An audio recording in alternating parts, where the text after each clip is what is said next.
ayant pris de l'ampleur durant les 2 années de Covid-19 en s'invitant dans les artères du centre-ville, le phénomène de taxis clandestins, communément appelé clando, peine aujourd'hui à s'estomper. Sans patente et autres papiers y afférents, tout automobiliste peut désormais se livrer au transport en commun, au nez et à la barbe des forces de l'ordre et des autorités gouvernementales. Connus pour desservir régulièrement les zones périphériques et sous-intégrées, les clandos sont en train d'investir le centre urbain de Libreville. De plus en plus des véhicules de toutes marques et de tout genre sont déployés dans la ville à des fins commerciales. Sans aucun document administratif autorisant l'exercice du métier pourtant reconnu aux taxis dûment constitués et mis en service.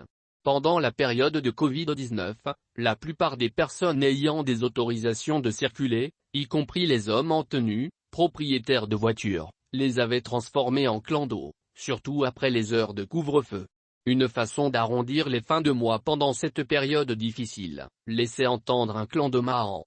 De nuit comme de jour, ces taxis d'un autre genre ont travaillé à leur guise, concurrençant au passage les taxis légaux. Si les restrictions ont été levées et que toutes les activités reprennent, le phénomène de taxi clando gagne plutôt de l'ampleur dans la ville. Maintenant c'est n'importe qui avec n'importe quelle voiture qui fait le clando. Les gens comme nous qui avons les taxis et qui avons payé tous les frais et documents afférents à la mise en circulation sont pénalisés, regrette un chauffeur de taxi. Selon ce dernier, les clandos ne sont inquiétés par personne. La police ou même la gendarmerie n'a pas le temps de leur rappeler qu'ils n'ont pas à nous concurrencer et encore moins à causer ce désordre dans ville. En effet, ces transporteurs sont la cause de mauvais stationnements et parfois d'accidents. Regardez vous-même. Ils se garent n'importe où et discutent même les clients avec les vrais taxis. Ce n'est pas normal, a dénoncé un client au niveau de l'ancienne Sobraga.